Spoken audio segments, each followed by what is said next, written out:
Hey, hello YouTube players.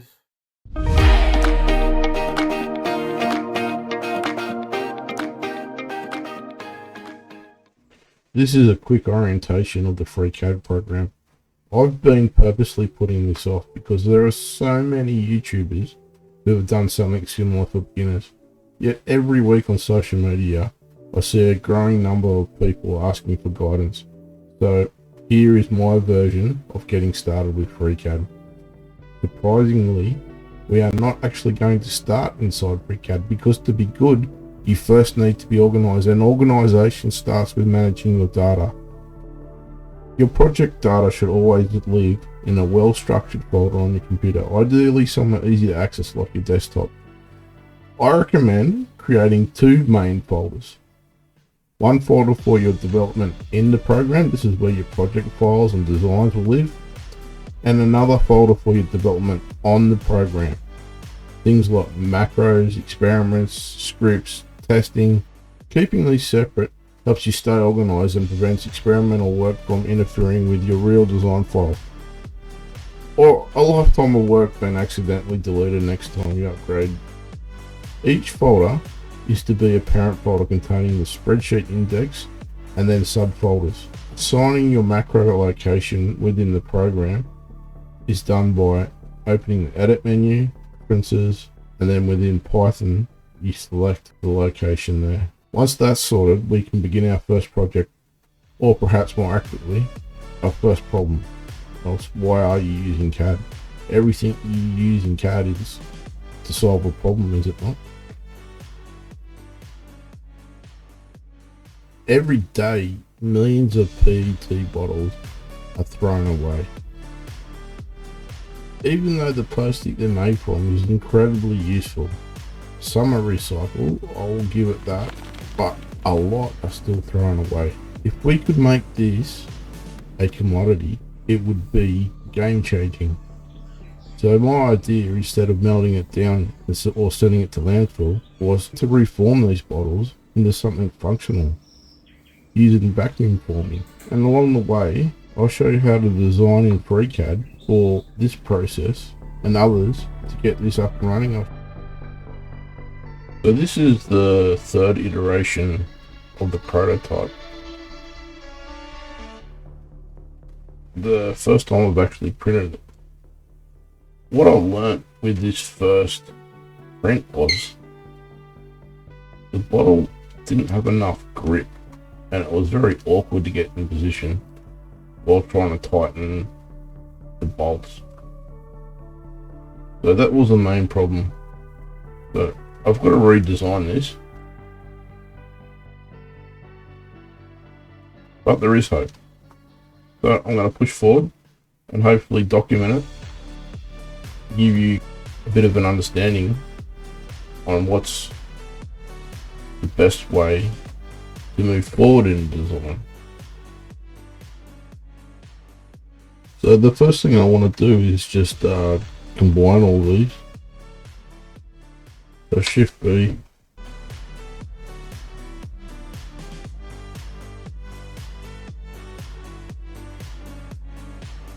and then form a compound.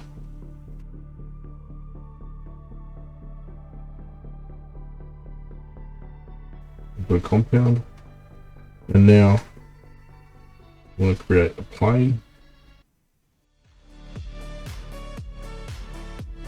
300 be so.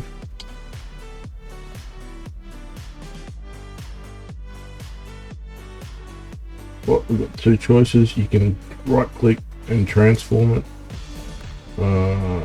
9 degrees, which is good. Let's just do that for the time being. You need to be aware that you can map it also.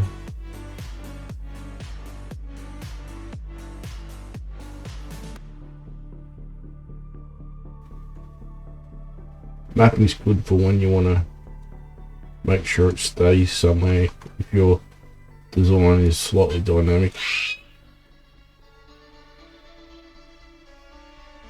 I'm neglecting my parrot. Anyway, moving forward. So now we have the compound and the plane. select the compound, select the plane, part, and then we want to go to section.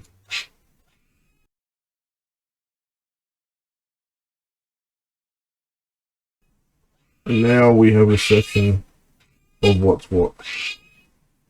I'll be right back. He's got problems. A what? A whistle? Huh? What's your problem? Easy rescue. Poor fella. He must have been left around alone so long. He plucked all his feathers. They're growing back now though, with a nice diet and a flatmate that's home all the time. Hey Jojo.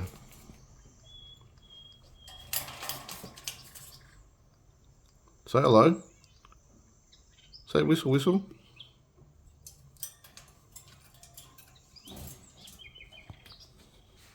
Hey, you're not talking.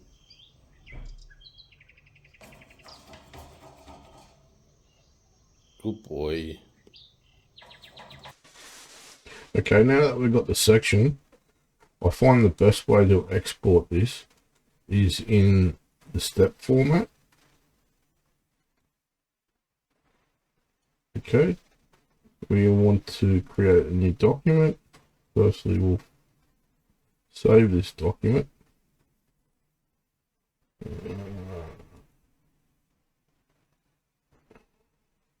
New branding, Imagineering. I just thought that the Imagine was ripped off too many times. So Imagineering is original, and hopefully I can keep it fresh. So moving forward, we want to save this. We want to save it as this. Always start with the version of FreeCAD that you're running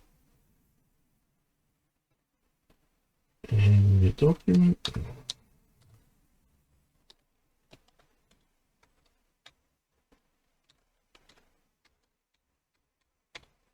And your date is the 1st of April 26. That'll do. Happy April Fools. And then it's just a matter of importing that step file.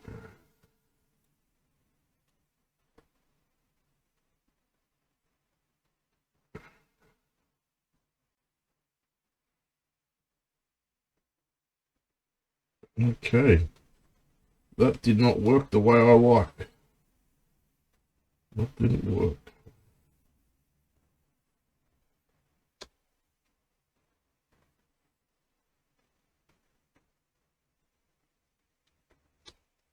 Okay, let's try this again. Import. Step file. Oh, that's the AutoCAD file. Not bad. Let's keep it raw. There we go. That's what we want. At least you saw why I prefer the step file. The DWG or the DXF has issues. To avoid these issues, step seems to work better. Okay. Alright, so the first thing we want to do is think about what we want to change. Well, obviously we're going to have 3 parts. So we can step straight into,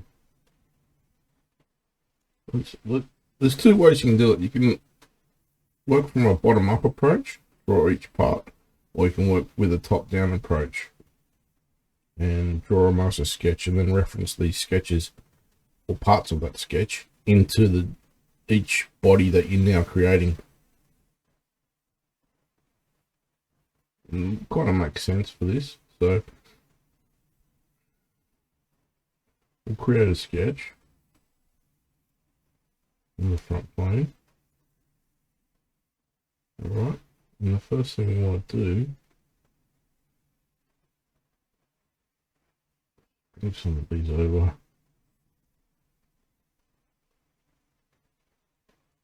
Normally I'm working on the larger screen, so I have more toolbar visibility. But to get the resolution right for YouTube, I have to compress everything.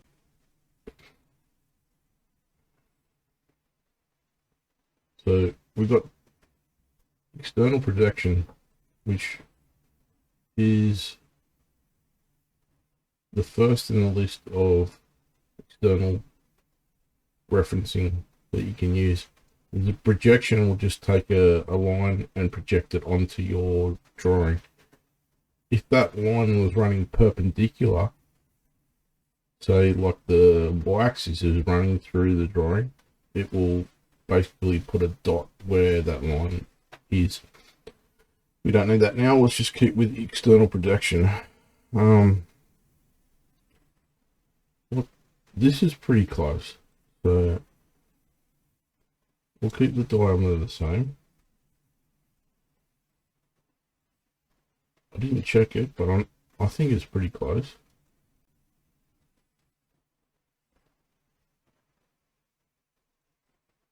This is where the vacuum will slide in with the taper. And that needs to stay the same. Okay. What I want to do, I want to bring the sides up.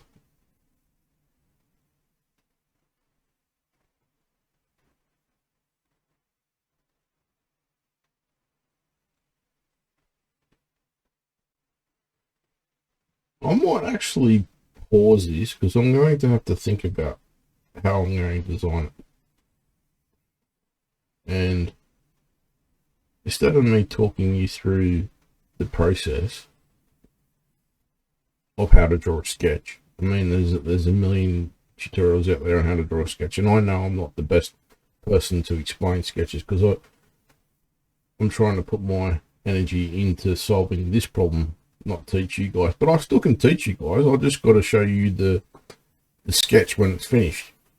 That way you can draw it in your own time and practice your skills, if that makes sense. Okay, so I'll draw the master sketch of how I think this is going to work for iteration number 4, and then I'll put it on the video and pause it for a little bit. So I haven't actually completed the full master sketch yet, but the milestone I've hit is the main housing here. And what I've done is I've added some nodules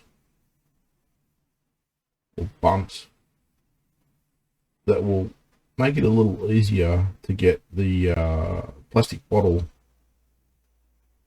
seated. So if I just open up this version of the plastic bottle comes down here, and as you try and tighten this down with the screws through here, it's near impossible. So no longer will we be having an expensive O-ring around there as well, or here. I think we'll just end up with one O-ring underneath here somehow to seal it off, because the plastic bottle will do the sealing through here. And if we can save money on this design, let's 3D printing will do the rest. But you can see the power of FreeCAD now. Like, that's impressive. I don't care who you are or what program you say is good. This is top-down design. Threads all moving in real time. So yeah, no editing here, boys and girls. But anyway, that's an old version. I'll have to forget about that guy. Sadly, all that work for nothing. Well, at least it made it to the video. That's something at least. Yeah, so back to this guy. I'll open it back up and start recording when I hit another milestone. Not to fret though. If you want to just download this model and get on with it, follow the links. Yeah, it'll all be there. This is an open source project. If it helps the planet, let's do it. Let's add value to PET plastic bottles. So this is the second piece. The internal sketch has changed a little bit, as you can see from the blue section through here, which is now being replaced with this section. The idea is that I'm going to put a nut through here so it can travel easier, so it can travel easier up and down the distance of the increased housing depth. And this angle should help the plastic bottle lock in theory. I'm going to have to add a nut here as well, so if this moves it up and down, the actual nut, the thread, is going to have to be located on this housing, so I'm going to have to modify this. And the cap is pretty straightforward. I might not even draw that just yet, because I'm more interested in how this function works. So I'm going to modify this a little bit. It's going to be hollow to let the air through. Alright, I'm just thinking out loud here. So as before, I'll try and keep you up to date with milestones as this progresses, but it'd be a lot better just to draw it from a final image or dimension. So I'll see you shortly.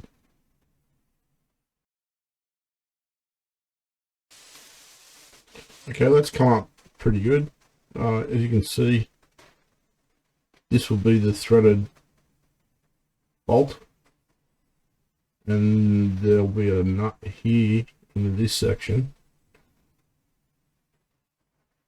I had to import the nut insert. I just could not be asked drawing that again.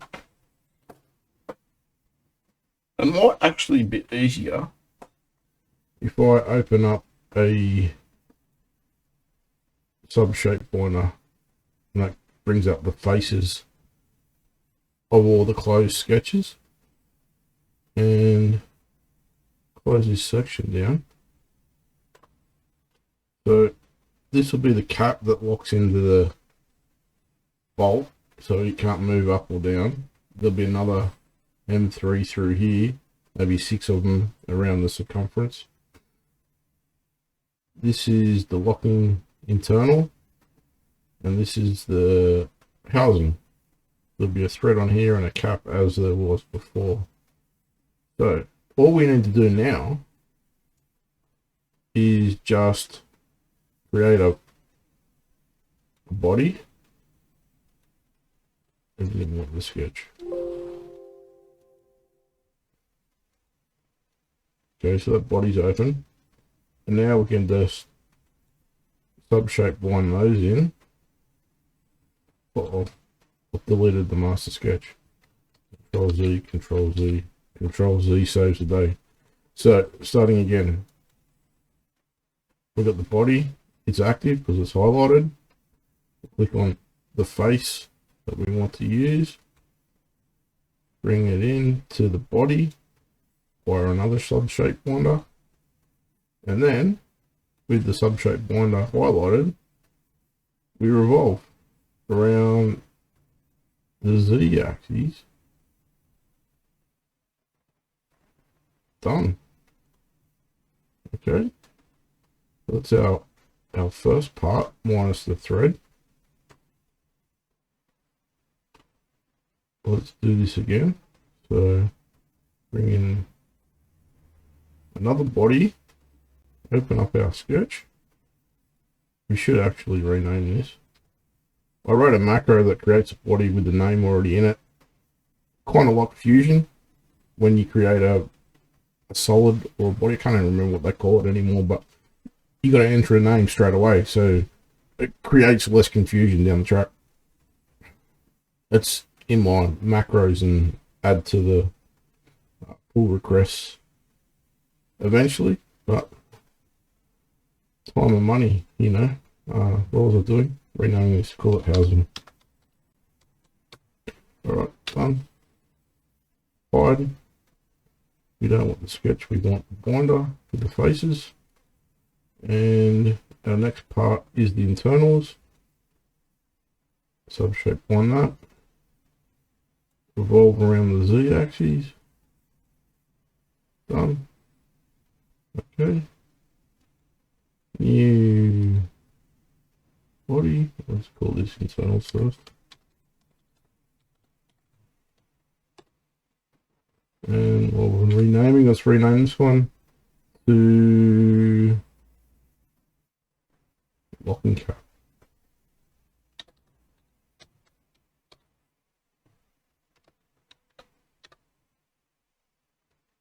Okay. Bring subshape one, revolve the axes. Okay. And that will have the insert holes wrapped around.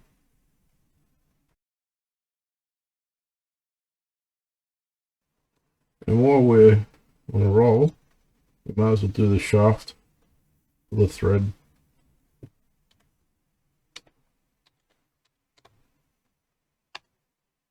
Okay.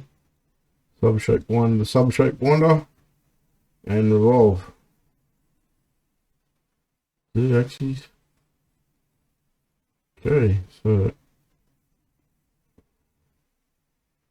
there we have it. The makings of the next part, the next iteration.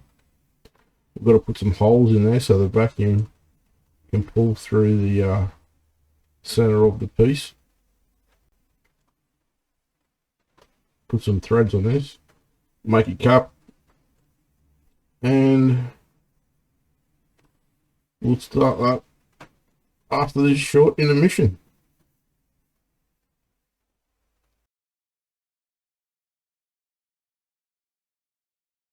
That short intermission actually turned into a good night's sleep and a following day of microphone problems.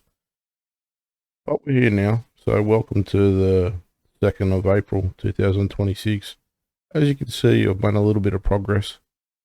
The construction folder, also known as groups, has been added, and I've just dropped in our section that we imported, the sketch that we generated, and the binder, the master binder, into a construction document. Now I can turn all of them on and off. Actually might just throw the M3 nut insert into there as well. It was part of the construction. So working with the housing,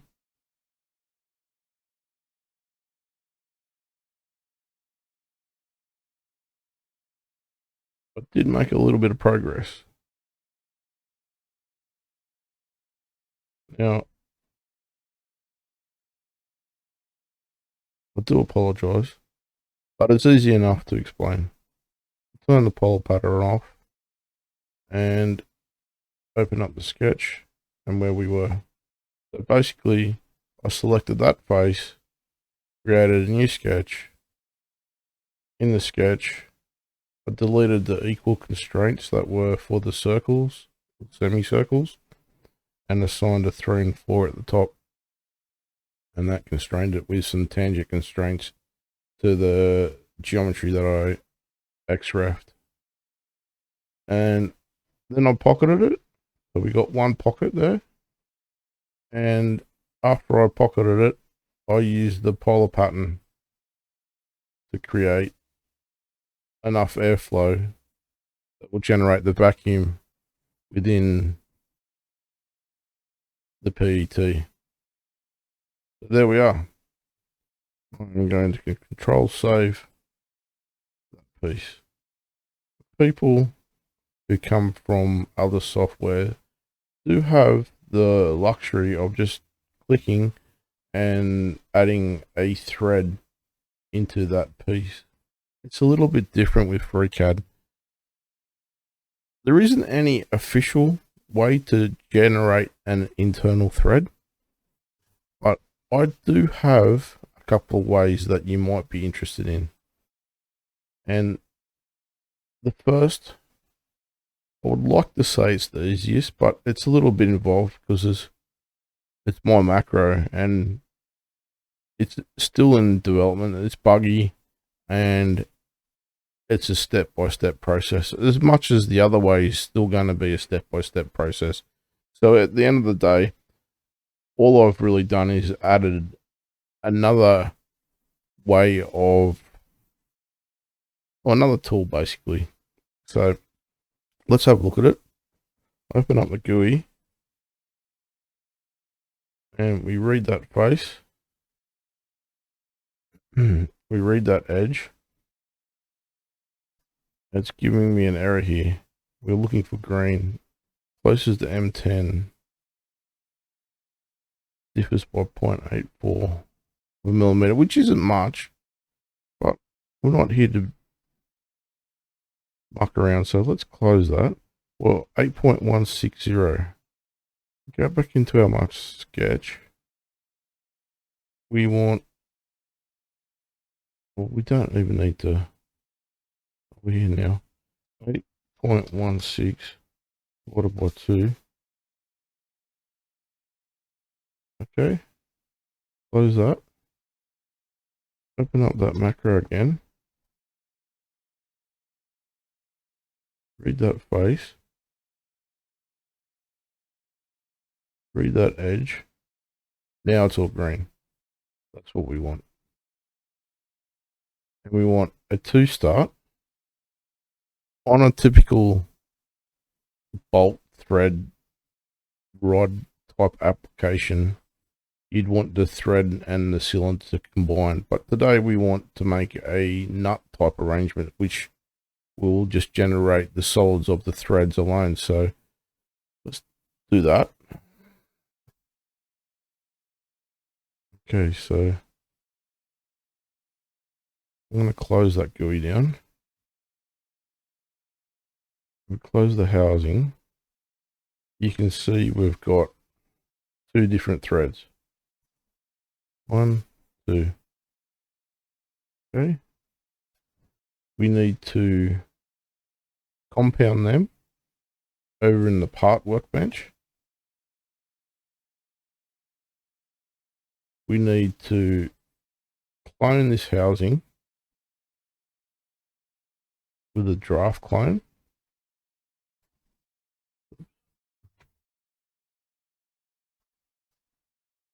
Okay. So then we select the housing, select the compound, back in the part, and do a cut.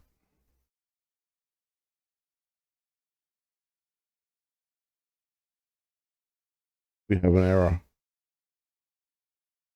I'm not sure what happened there. I don't like errors. I delete it all, hit F5, and there's no more repercussions. So I consider that good to go, but we should double check that.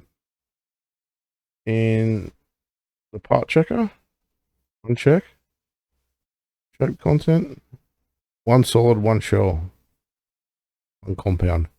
Good to go. Okay. Now we've got a problem. We've got housing and we've got housing. So let's create another group.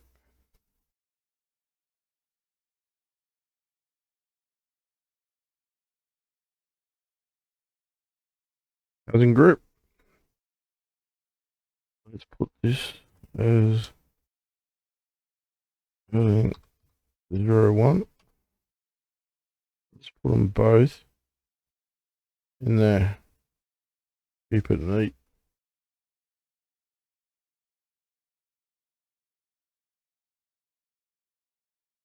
Too neat.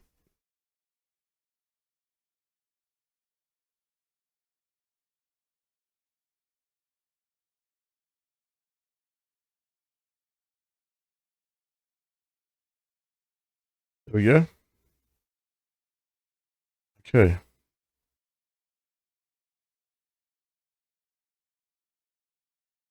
Watch those errors. As soon as you clear the errors, hit F5.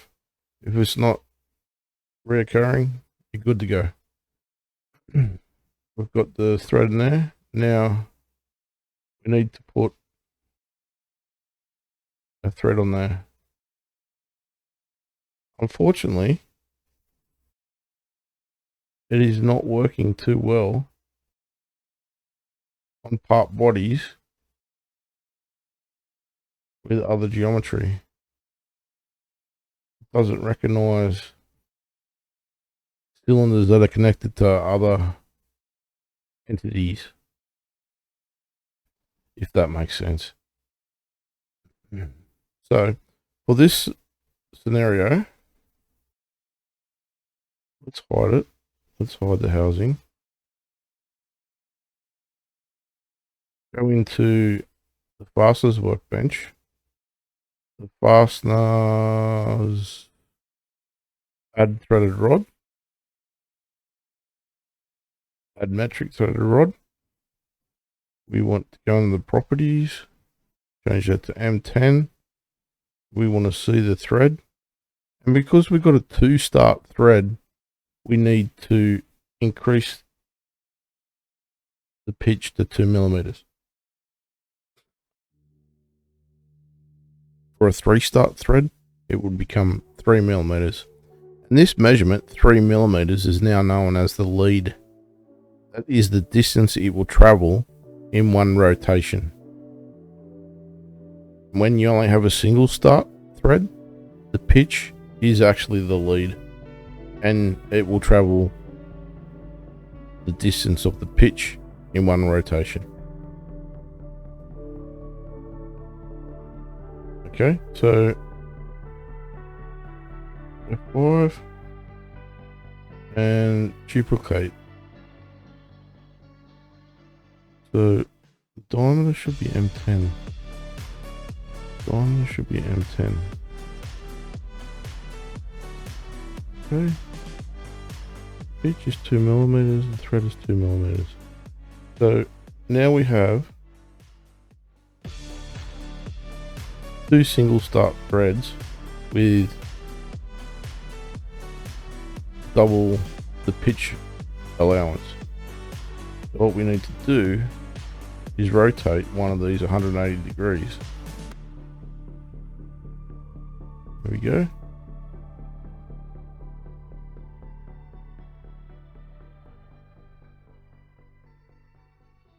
A lot of people ask, how do you get that taper onto the multi-start thread? Well, that's how you do it. My macro doesn't offer that. And neither does this just yet, because it's 2 separate threads. So what we can do, come back into part.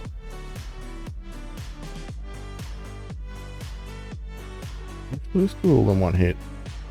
Bring the shaft back.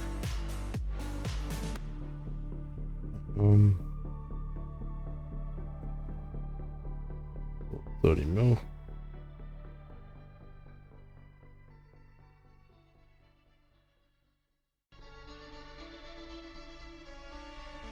If I tried to transform that shaft, it won't be able to move unless you detach this binder.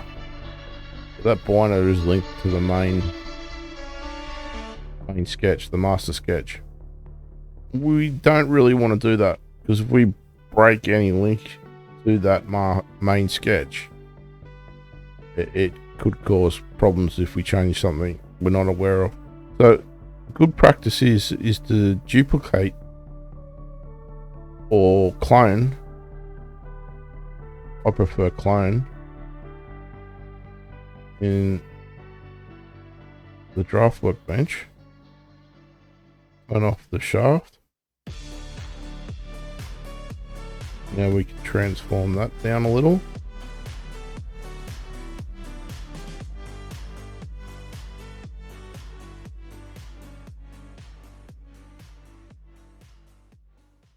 Too much.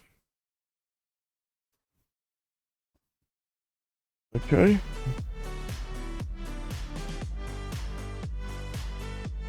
This might fail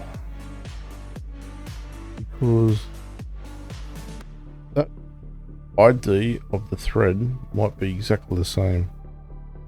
It may or may not. Anyway, let's give it a go. Part workbench. Select all these. Do a boolean. Okay. Now we've got two different colors. Not to worry. It turns off on and off in one hit, which is great. But to be sure, run a check. No errors here. Shape content. One shell, one solid. Okay, so if you want it just to be the one color, just a matter of getting into the view, shape appearance, and assigning a color.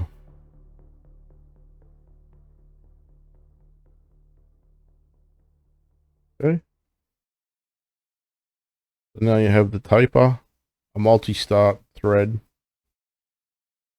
There is a problem though. If you know anything about 3D printing, you don't print fine threads.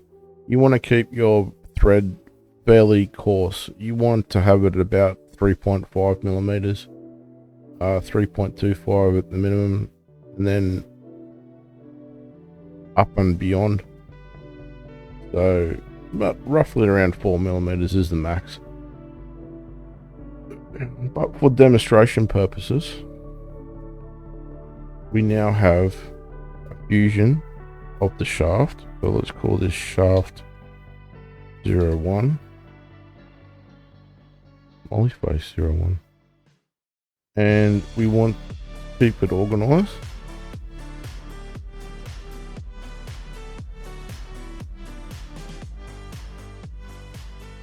Drop that in there. Drop that in there. Bring that up to around there. Okay. But the internals. Do we need to do any more work on this?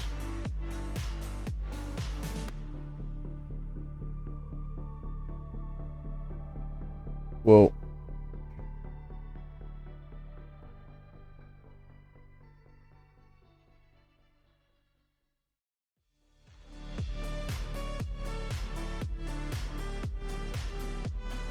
we need to relocate the shaft because the original sitting there.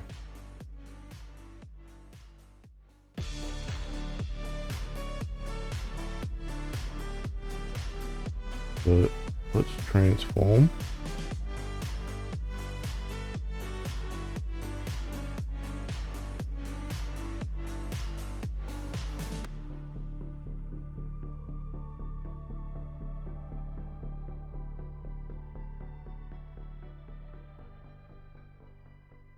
That's it.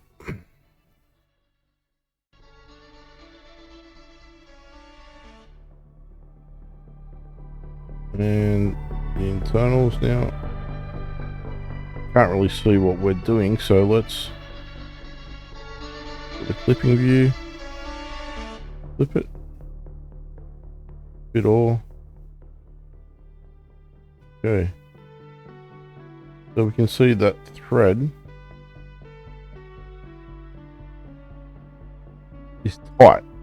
It's probably enough, but it's tight there. I'm going to fix it all off camera. I'm going to change it all over to 3.5 because I've had a monumental day with hardware with the microphone problems. This error. See? F5. It's gone. Always keep your eye on those errors. You catch them sooner rather than later, you're doing yourself a favor. So I'll change this over to a suitable thread off camera. But now you know how to do it and different ways to do it. and I'll get back to you probably tomorrow because the day's gone for me. Anyway, well, I hope the sound turned out alright.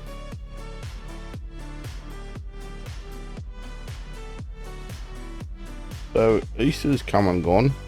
A few crappy health days to go with, but I'm quietly confident to say it's now finished. Yeah, have a look at the process. The bottle will slide down the sides here. This is tapered to lock in. As this closes down using a hex drive to drive it from the other side, the bottle will lock in there somewhere, and vacuum will go through these holes.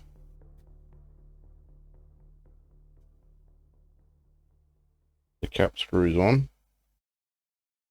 It's all in the same motion at the moment, but this O-ring will help seal that up if we want to put positive pressure in after preheating to expand the bottle a little bit. Who knows? Just an option to make the bottle larger also, in case there is something a little bit uneven that you want to form. But I'm quietly confident that this is iteration number 5, but I'm printing it anyway.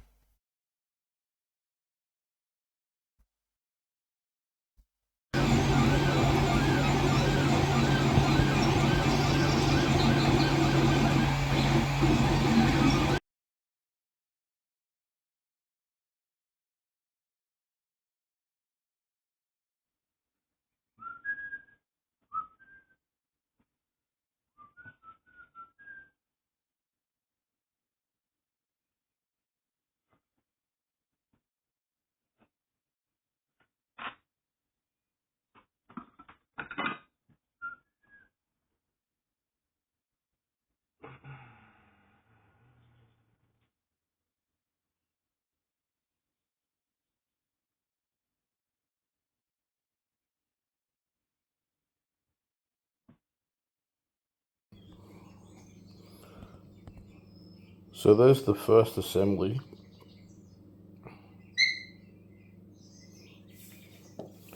These screws, they lock into the nut inserts on the other side. The hex drive, it spins freely within this part, and this screw will lock into the housing and allow it to go up and down, and then a simple one-handed operation to raise and lower.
It's in there. This might be useful for packaging.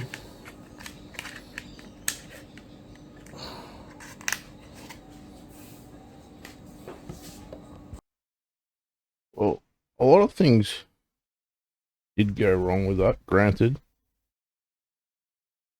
Is the proof of concept there? I would say almost.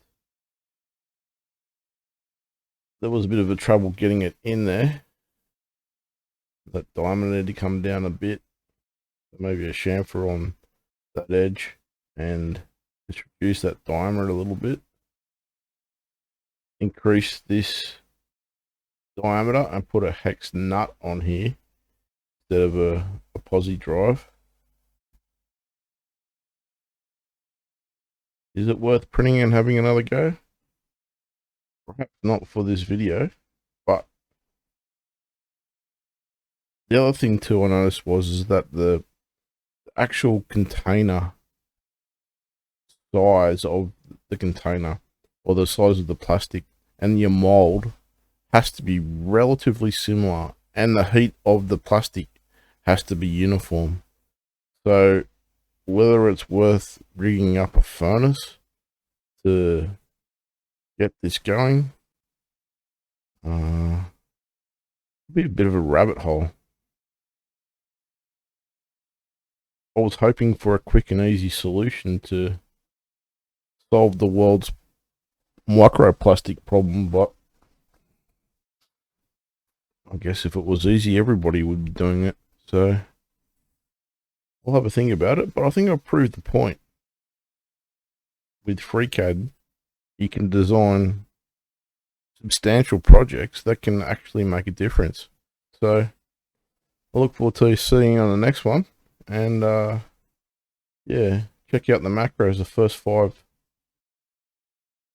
macros that you should add. Definitely think you'd be interested in that.